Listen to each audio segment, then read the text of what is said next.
Welcome to the Healing Space live and online chats with Roxanne and Rhonda. This podcast will share information on self-love, living a wellness-filled life, having healthy relationships, how to avoid unhealthy relationships, how to heal from traumatic events, and more. If this is your first time joining us, we welcome you and we hope this will not be your last. Enjoy the show. Hey, y'all. Welcome to another episode of Healing Space Live and Online Chats with Roxanne and Rhonda. Today, we have a special guest. Her name is Debbie Britt, and she has been my friend since we were 14 years old.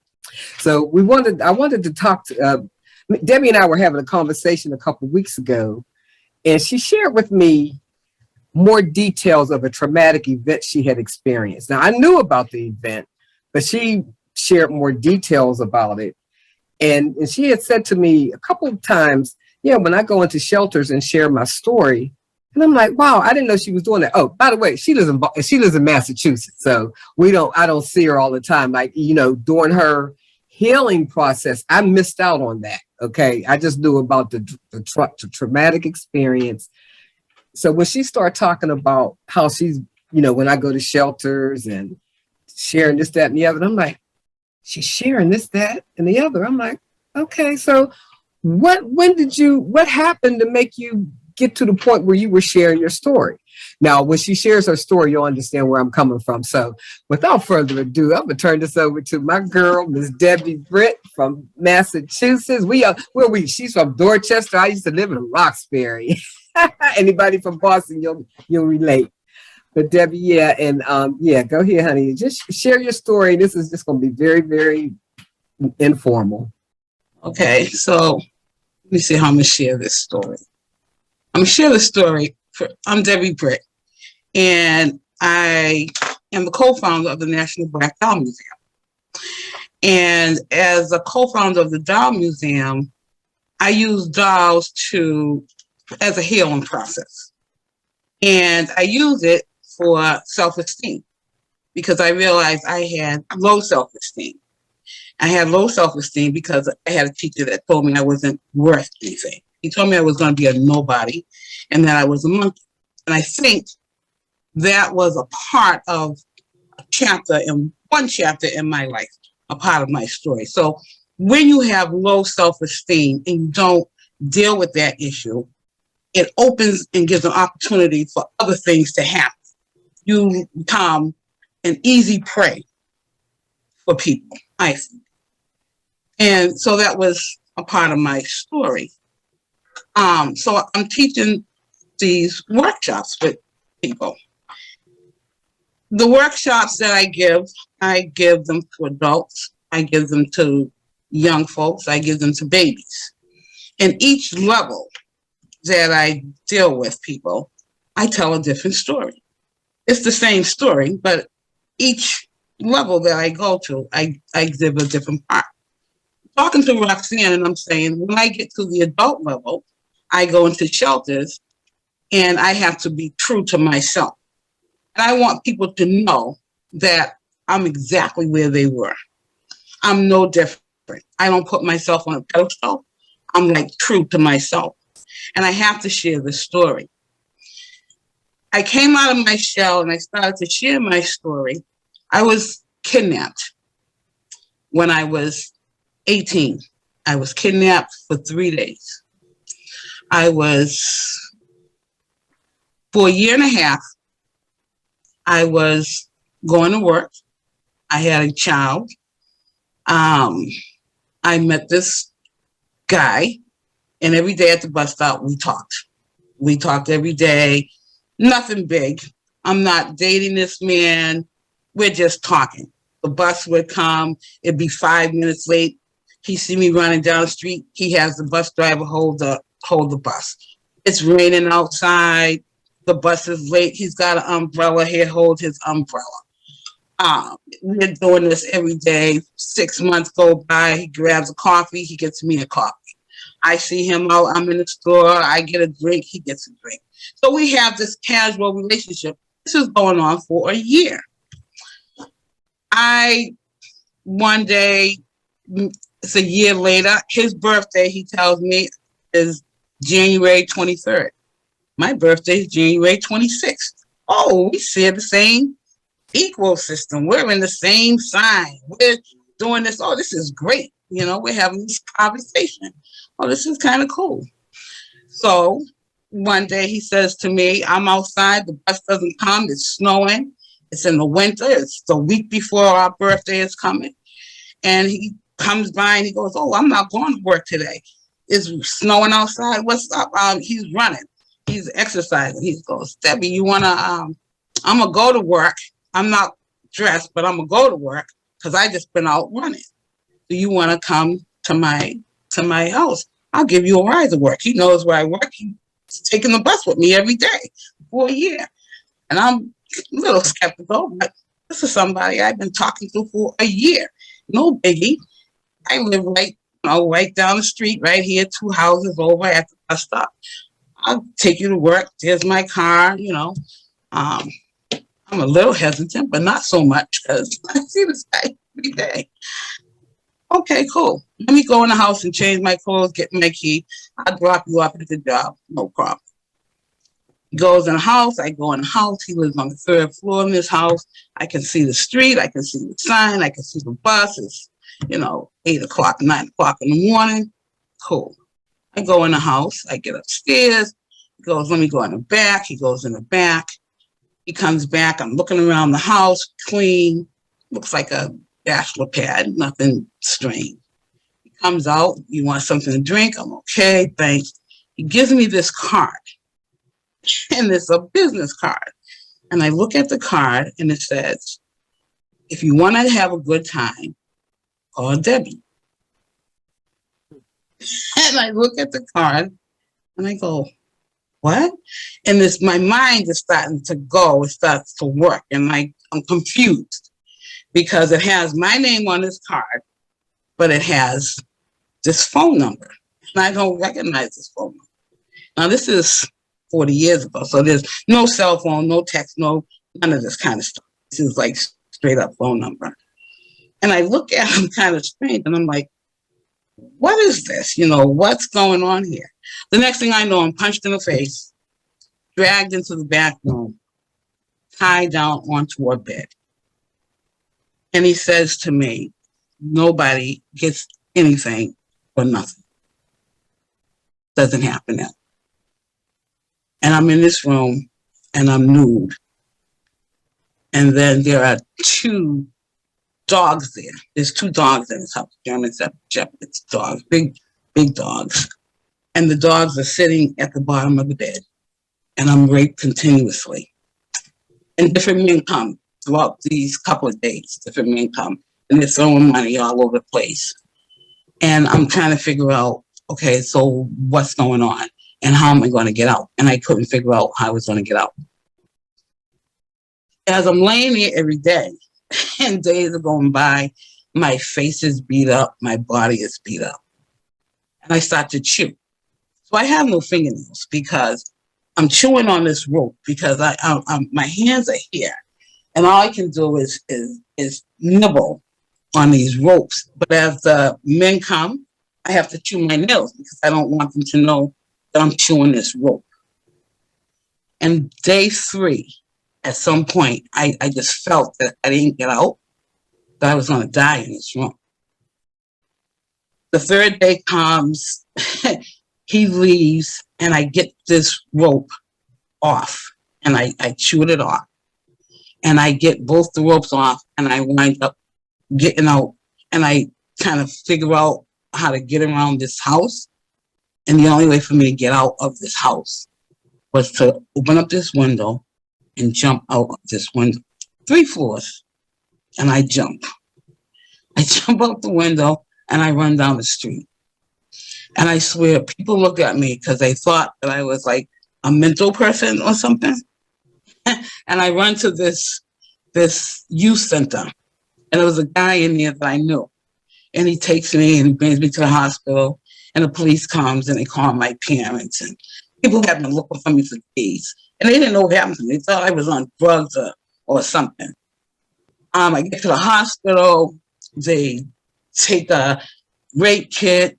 They say that, they don't know what happened to me, but I must have been out there and wanting it, because who would be gone that long? And why would I be naked? And all these crazy questions. But then they finally let me go home. And I just went home and I packed up my stuff. And I moved completely out the state. I said nothing to nobody because I was petrified. I just left, moved out the state, never said a word.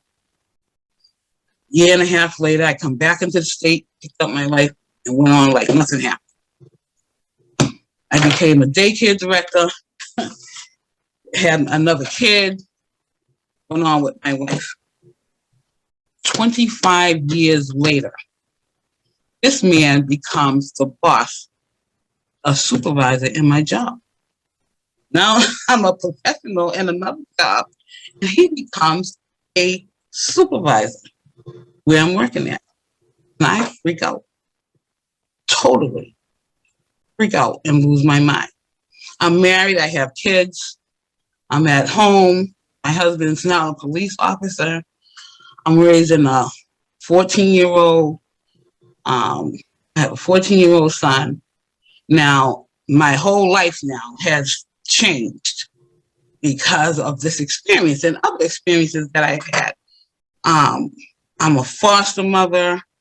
I have 6 boys. This is now in the 80s. I have kids that I have started to care for. And so I have young man that lives with me who has a gun charge. And the judge says he can only live with you because you live in a stable environment. So we won't send him to jail if you take him in. I have another young man that got shot up and he was in a gang. And so we brought him into my home. So I had all these young men in my house. I had my husband in the house. I had 6 young Black men. And when I looked at this guy and I looked at my life and I said, there's no way I'm saying anything. No way. Not going to happen. And I had my daughter.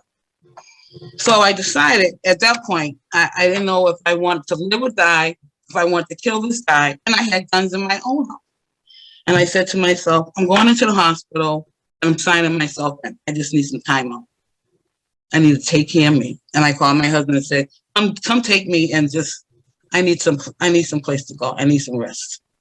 And he came and took me and I checked myself into a facility and just stayed there for a week and did some group therapy. Came out after about 2 weeks, did my group therapy and tried to move on, tried to shut the door and move on. And that was just putting things in compartments and trying to deal with it. I don't know if I dealt with it. I just put it away because I was still trying to take care of other people. Take care of my daughter, who was furious, like furious. How could you just leave me in this house with all these men and not even say anything to me? And I don't know where my mother is. My mother's like a nutcase. She's gone. And I'm in the house with all these men. My husband is saying, I need you here to take care of all these things that's going on in the house. Like, you're a woman and you're supposed to X, Y, and Z. And all these boys that was just like out there just doing whatever it is that the streets was calling me a name. And I went back home and tried to take care of all of that. And then just try to live a normal life. And it wasn't helping. It wasn't doing anybody any good. And I had nothing for me except for some dolls. And I took these dolls every night because I was petrified. Because this guy, when he last saw me, the last thing he said to me was, it was good the last time I saw you, wasn't it? And so every night when my husband was at work and the kids was in bed, I would sit up and I would research the history of Black dolls because I wanted to stay awake and not go to sleep. I was scared that he would find me. He knew where I lived. He was my supervisor. He absolutely knew where I lived. So I would sit up every night and I would do all this research. Said, oh, this is not good. I did this for like 4 years. 4 years I did that. Kids got older. They all left. They all moved out the house. It was me and my husband and I'm alone. And now I'm agoraphobic. Agoraphobic is something that you can't even walk to your front door and go out the house unless you are, um, unless you're panicking. You're having these serious panic attacks. I was seriously having those panic attacks. God is she's something. She is seriously, she's a beast. She's a beast. She sent these two little girls into my life. She sent two little girls into my life, and they were my grandchildren. And she sent them into my life, and she said, "There's two babies for you. They 2 and 3, and you at home. And guess what? You can't raise no babies and being home and being crazy. You just can't do. You just can't do that." So these two babies came into my house, and I looked at myself and said, "Oh, you can't teach them that this is normal. None of what you're doing is normal. And so get up and do the right thing." And I got up one day and I called the therapist and said, I need some help. I went into group therapy, and I had to write myself little notes on my car to say, "You are going to the therapist," because I would have panic attacks and I would black out. And so I would have to write a note that says, "This is the route that you're taking," so that when I was driving, if I got stopped and blacked out, I would remember where I was going. And I could like stop and get out the car and call, because remember, we only had these big phone, we had not cell phones. No, we had we didn't have pay phones. What did we have? We called 911. What do you call those things? Pagers or beepers? We had pagers. Okay. We had pagers. Yeah. Yeah, I thought of pagers that because when I had a pager, I thought I was. We had pagers, and that was the only way that I could move around. It was like if something happened to me, it was like I would say, "Okay, you know that I took this route," and people would know. And that's how I would get back and forth. And I would say to people, "I'm going here, and this is the route that I'm going to take." And I could not take care of myself. And that's how I did it. I got my voice. And they said to me when I got in therapy, because I was in therapy with a lot of women, and the women said to me, how do you do this? And what do you want out of therapy? And I said to them, "I just want to sing. All I want to do is sing." And then I was online one day, and this woman, I had ordered something online, and I sent this woman this dollar, and she was supposed to pay me. And then she said, "Oh, I'm not giving you any money. I'm not going to pay you for that." "What do you mean you're not going to pay me?" I said, "No, I'm not going to pay you any money. And if you think if you don't pay me, or I'm not going to pay you, and if you say anything about it, I'm going to tell you a story." And I was outraged. "You're not going to pay me, and you're going to go on." She said, "Yeah, I'm going to tell everybody that you was raped, and how you was kidnapped, and how all these men just beat your body up." And that just threw my whole psyche someplace else. It was like, how dare you think that you are going to use that against me, that somebody did something to me? You're going to use that against me like I did something. I think for a long time that I had so much guilt that I had fell into that. But when she said that she was going to use that and tell everybody in the world like I had did something, that just kind of snapped me out of it. And I was like, "Oh, no, you won't. I'm going to run out here and I'm going to tell everybody myself. And I'm going to sing like a bird." And I think at that point, it was just like, "Oh no, I love myself too much. You will not do this." I came home. I got into therapy. I made my sisters and brothers go into therapy with me. I came right home. I got my sisters and brothers, and I said, "I need you to go into therapy with me. I want everybody to come into therapy with me because I need you to know this story." I told my husband, "I need you to know this story. I need my kids to know this story. I need everybody to know this story, because nobody will blackmail me about my story and my life and how somebody did something that was horrendous." And then when I thought back, and I was saying, what is this guy doing?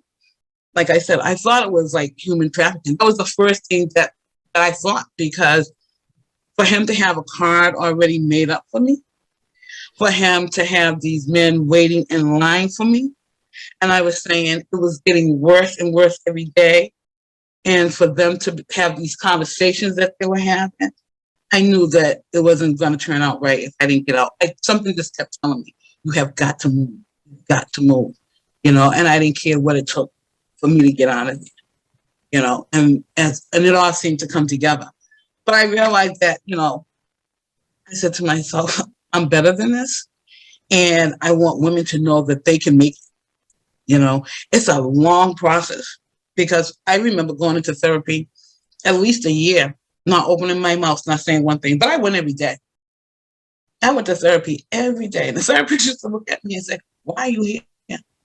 I don't know. But I would go every day. I would not open up my mouth. But it just felt good just to go. Because I felt like I'm doing something. I didn't open my mouth though, because I didn't know if I could trust her. I didn't know who she knew. I didn't know if I was ready. But I went every day for a whole year and said not one thing. And I started writing. I just started writing it down. I used the journal, and I used to write myself, why didn't you say something today? So I tell people all the time that one of my tools was just to write, why didn't you say something today? She's not going to judge you. Is she going to judge you? I don't know. What kind of therapist should you pick? How do you pick the therapist? All these things used to come into my mind. I had no idea. But I knew I had to get out, and I knew I needed to make myself well, because the people around me, those little babies I could see them growing. And I could see them looking at me and saying, is Nana okay? Is Nana, and I had to be okay, because I wanted them to grow and to thrive and to be like strong women. And I had to teach them things. And I wanted them to know how not to fall into the trap that I have fell into. I knew that was a lesson for them to learn. My daughter is, 20 years older than I wanted her to know how not to fall into that trap, that it was an easy trap to fall into. It wasn't nothing that I had did wrong. I know that I hadn't did anything wrong, but there are predators that are just out there that just groom you, and you just have to have, intuition. We get it. We know it. You feel it. You have to pay attention to that. Sometimes we just try to, oh, no, it's okay. Something I felt it, but I just brushed it aside and said, oh, it's okay. No, it's not. When you hear it that first time, no, it's not. Pay attention to it. Those are some of the lessons I do. And so how do you love yourself? Yeah. One step at a time. Because what I had said to Debbie after she was sharing more of her story that I hadn't heard, I said, well, where's your self-esteem at today? She said, girl, I love me. She said, I'm living my best life. I'm living my okay, best you life. got to come on the podcast and tell the world how you loving your best life after the trauma that you went through. So that's how this all came about. But and I like how and we always encourage therapy and journaling in my programs and stuff. And so I'm glad you brought those two up, because those are critical. The therapy and finding the right therapist, that's the key too. You have to find them. I mean, it's okay if you don't deal with the first one. It's okay if it's, men, women, sometimes it's a friend that helps you through the first phase. There are different phases to go through. It's not an easy process. It's a long process. You go, you stop, you have to evaluate yourself. Is this, you're always going to question, is this the right thing? Because things happen. And then you go back and you question, and you come back and you question, and you go back and you question. But, ultimately, like I said, I'm living my best life. Girl, nobody can tell me this is like the best life ever. I'm just doing my thing, How do you do that? It's just like you just open up and you just take it all in. I take time, I get up, I walk. People say, take time and smell the roses. I tell my kids, look, give me my roses now. I don't want them. I can't smell them when I'm gone. I buy my own self roses every day. I go into that grocery store and I be looking at some flowers. I be coming home. What you buy today? Flowers? Flowers because I want them. You know, that's it. Debbie, I thank you so much for sharing your story with us and on our podcast because there's so many people who need to hear it. Because Roxanne's passion for this topic was, and she was just pointing out, look at me now where I've come from. I've been through some things, but I've come through them. So I just truly want to thank you for that. And I just want to share something that I found. This is just on Wikipedia where people can write in their own personal stories. So I'm not saying this is hard facts, but one thing I know when we talk about or hear about sex trafficking or human trafficking, we think it's out of country. We think it's in third world countries. It's not here. We know now. We've progressed. We now know it's in the United States. And I'm by no way expert in sex trafficking. However, I've had some webinars or classes or whatever. But this is one of the things I just want to read because it also talks about the misconception. And it says sex trafficking is human trafficking for the purpose of sexual exploitation. It has been called a modern form of slavery because of the many victims who are forced into sexual acts, usually non-consensually, in a form of sexual slavery. Perpetrators of the crime are often called sex traffickers or pimps, people who manipulate victims to engage in various forms of commercial sex with paying customers. Sex traffickers use force, that's being tied up, fraud, that's getting to know somebody a whole year and they turn around be somebody different, and coercion as they recruit. That's buying you a coffee when they buy themselves a coffee. They transport, or let me give you a ride to work. They transport and provide their victims victims as prostitutes.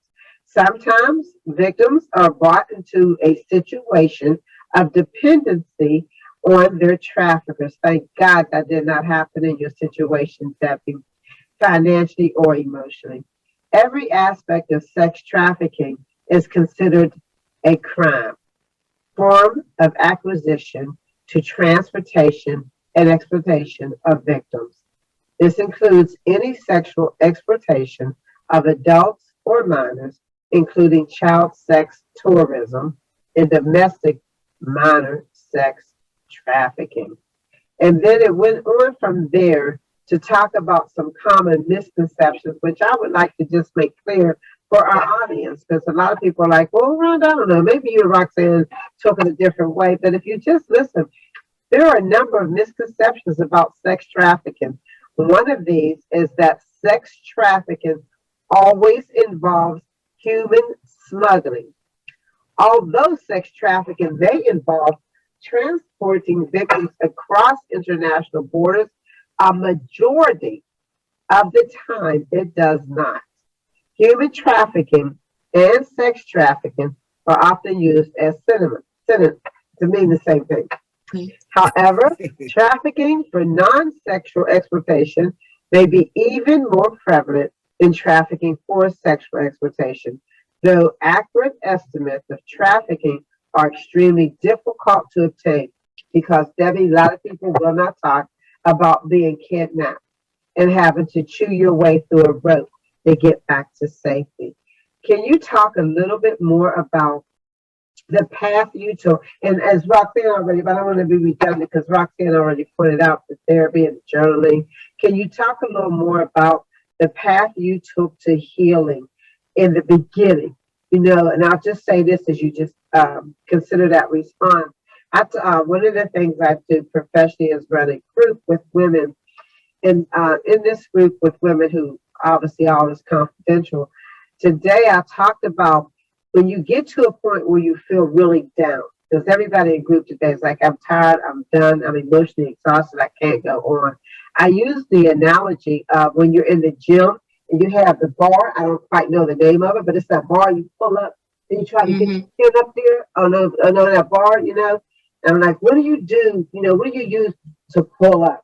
And they talked about, I can't pull up right now, which is where I was hoping they would go with it. Sometimes you can't pull up. So sometimes you have to lay down in bed and cry and think and be alone. Sometimes you have to just get into yourself, and just allow yourself that time and that space. And that's your bar. Okay, it's not a physical bar. It's not a bar in the gym. Your bar is knowing it's okay to take care of yourself. So can you tell the audience, tell us, and share a little more with us? When I say audience, I'm talking about those listening to our podcast. We thank you for being here with us. So I do just want to ask Debbie to talk a little more about what was the bar you pulled up on when you just had to come out of the being agoraphobic. You had the two grandbabies blessed into your life. What did you use? Because even bringing babies into your life doesn't mean you can automatically get up and take care of them. What did you use? What was on your path of healing? Oh, I don't know. I think it was definitely hard. Like I said, it wasn't easy. I mean, I ran through that story, and it was difficult even just to get through the story. But like I said, initially coming out of that room, just coming out of the room, the very first minute that I came out of the room, and I had to find my escape route and to get out and to come out into the street and to look at people and to find the right person and to find the help. The encounter with the police was really difficult. And people, that could close you in. I don't know what it was. I do know that for me, I had a son at home, and all I could think about the whole time was that I had a son, and it was like I was not happy. I had to be there for my son. I didn't care what was going on. My son was my rope, right? So I was grabbing I didn't care what was going on. It was like I was getting back to that baby. I was getting back to that baby. I wanted that baby. So I used him to block everything else out. And people kept saying, is she crazy? And I had to go through a whole litany of tests in order to be released, because they didn't want to release me because I was that young. My parents were there, and the police was trying to, get them to make me stay. My parents didn't want me to come home. They thought I was on drugs, and so I had to fight in order to get home. But my mother knew that I would never let my baby go. And she kept saying, something's not right. She won't tell, because I have been threatened. And I have been through so much that I just didn't feel like I could tell. And I knew that they knew where I lived. And all I wanted to do was get that baby and get out of town. So I did whatever I could to get to that baby so I could get him and get out of town. And I hid away. So the apartment, I moved out of state, and I hid in an apartment for over a year. And like I said, I never talked to anyone, even in an apartment. So it was almost like being a battered woman, because I changed my identity. I went undercover. I took a low-level job. I didn't talk to anybody. I didn't call anybody. I just try to live day to day and take care of the baby. And I try to focus and get all of that out. But I would call the RAIN number. So the RAIN number is the rape crisis. I will call them up occasionally on the phone and try to talk to somebody on the phone and say, this is my experience. This helped me. What can I do? So I knew that there were hotlines that I could call. There was different shelters, counseling centers that we could go to, but they didn't ask for much information. But I could go and I could get and I could read little pamphlets. And so I used that as little guidelines to kind of help. I could go into the public library and I could get books that could help. I was fortunate enough that I had been working in a library, And I have found a book called Laurie Bloom's Guides for Women. And in the book, it listed Laurie Bloom is a writer that had wrote some books on women that needed financial help. She did a whole series of books. And she had wrote this book, and it was like women who are out of work, women who are out of work that needs money. And I found her book, and in there she had a whole list. And if you were out of work, if you needed money for a job or you were sick, and I wrote to these foundations, and I told them my story, and I told them that I needed some money because I wanted to go to counseling. And I wrote to State Street Bank because in there was a address for State Street Bank for women who needed money if you were out of work or if you had some traumatic experience. And I wrote to State Street Bank and told them that this had happened to me and that I wanted money for counseling and money to pay my bills and that I needed to hide away. And they sent me a check for $5,000. And I used that check to pay off bills and to go into therapy and to stay into hiding. I didn't think it was going to happen. I had no clue. I just happened to go into the library and I was reading. I was trying to figure out how to help me. And like I said, God is a miracle because it just led me to this book. I had no idea what I was doing. And I just really was trying to figure it all out on my own. And I just happened to find this book. And the book was saying women that are in need of money. It was Laurie Bloom. And I looked in there and it was like in this state, Rhode Island. And it was like right to this organization, this foundation. And I wrote. I didn't even think it was true, but I figured I would write it. What it was going to hurt? Right? I mean, this little dinky apartment. I had no furniture. I'm sleeping on the floor with a kid. And I wrote them. And they sent me a check for $5,000.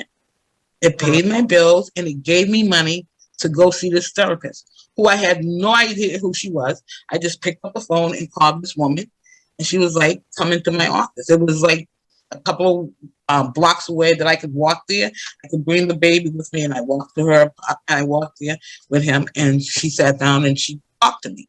She talked to me because I could not talk to her. I couldn't get the words out of my mouth. I was so embarrassed because of the things that had happened to me. Yeah. The tools that was used on me. I just didn't feel like I was human. So I could not let it out. I couldn't. So she talked to me. I went there every day. She would say, you're a good person. Nobody deserves this. And I would listen to these, and she was saying, there's a tape in your head. And all these things are talking to you. You've got to erase the tape and you've got to put new words onto this tape because you're listening to something else. You need a new tape. We're going to try a new method. I would go there and she would put a tape on she made a tape and she gave me headphones. And I would go into her office and she would put this tape on my ears and I would sit there. And it always said was, you're a good person. Just didn't deserve to happen to you. And I would sit there for an hour listening to this tape. And it would just beep and then I would say bye and I would go out the door. And she did this for me continuously for like 6-7 months. And it was all because I had found the grant and that's what she did. She said, you don't have to talk to me. You told me what happened one time. And now this is what we're going to do. If you want to talk, I'm here. If you don't, this is what's going to happen. You need a new tape because you've got another tape in your head telling you that you deserve this or whatever. You don't. You don't. Nobody deserves this. This is not supposed to happen. This is not right. When you're ready to talk, I'm here to listen.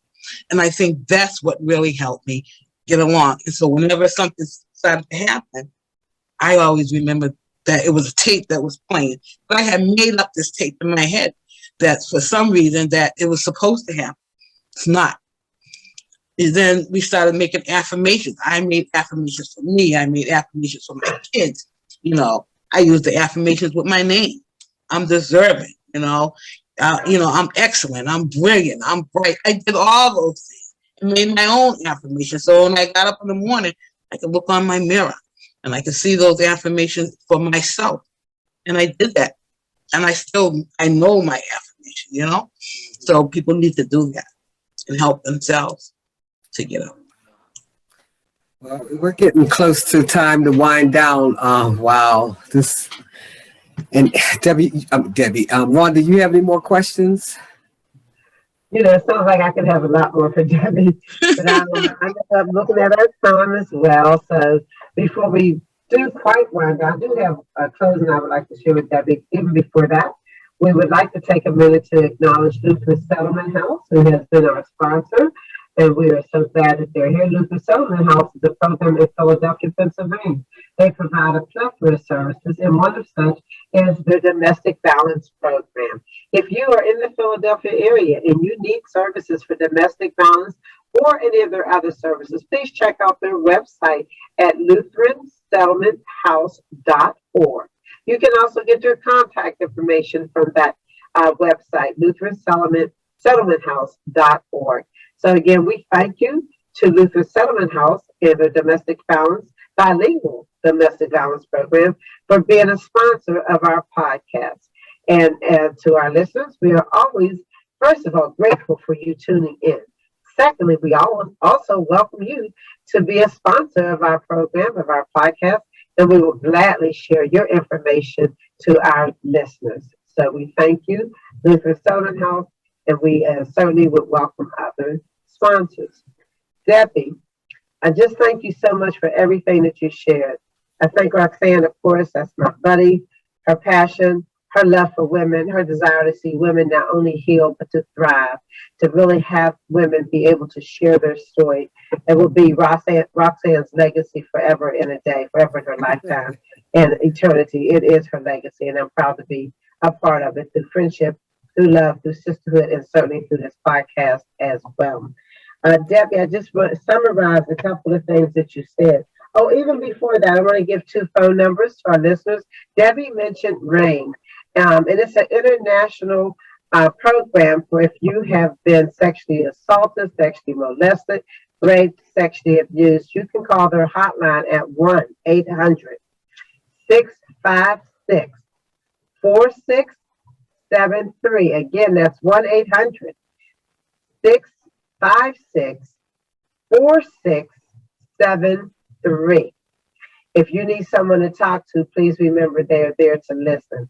We also have another hotline number we often share with you, and that is the hotline, the national hotline for domestic violence, because a lot of trafficking also occurs in families who live with intimate partner abuse. We don't think about it, but there are a lot of partners who use abuse, power, and control, and they force their partner, and it may even be a wife, a married partner, or not, but they force their partner into sexual acts. That is a form of sexual trafficking.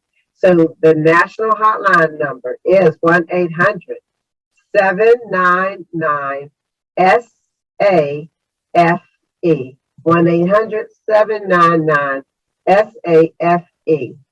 So we encourage you to keep those hotline numbers, and definitely encourage you that if you need that number, don't be embarrassed. I'm so sorry for Debbie, the feelings that you had going through, because at one point you were ashamed. I think you used, I don't know if you said ashamed or embarrassed for these things that happen. The word, Roxanne? No, she said shame because I'm glad you brought that up because I don't want people to be ashamed either. No, Right. no, but that is a process. That is one of the process that people will definitely go through. You have to work through it.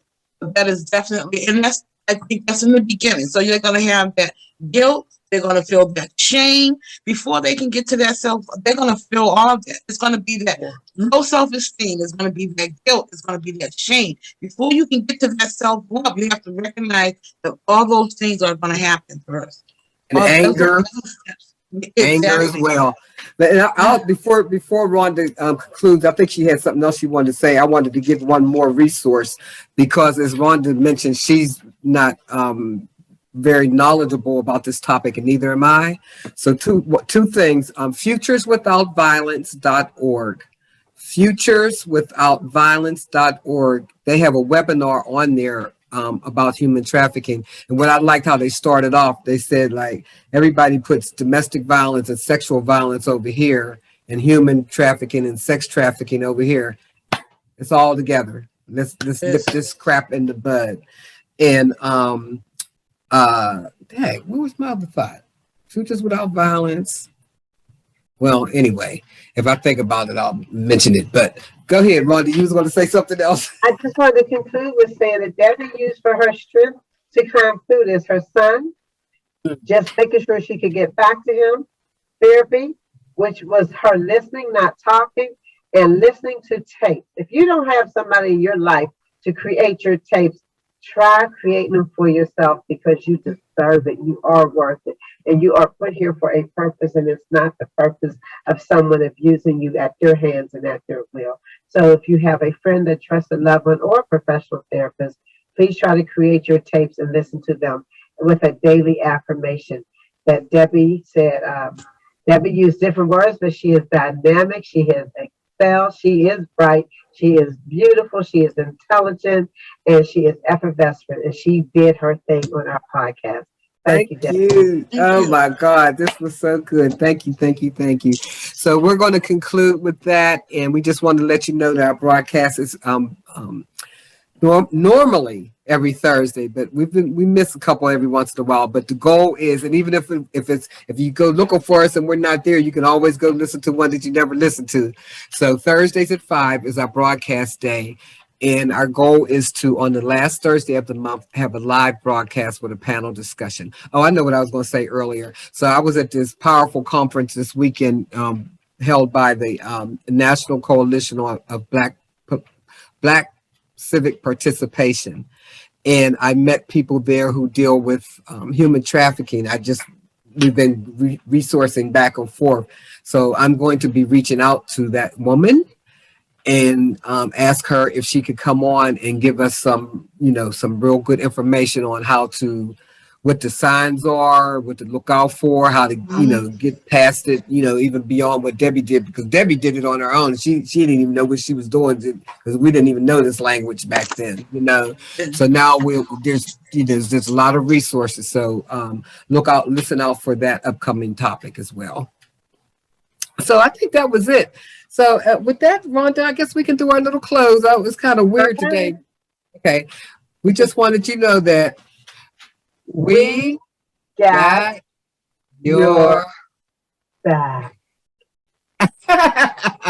Thank you, guys. Once again, we want to thank you for joining us today. We hope that you heard something which will stick on your mind this week. And even more, we hope that you will find someone to share the message with. We have one request. Please engage with us. Follow us and like and subscribe to all of our social media platforms. We're at warheels_ on Instagram, LinkedIn, and Twitter. Spelled out, that is WAARHEALS_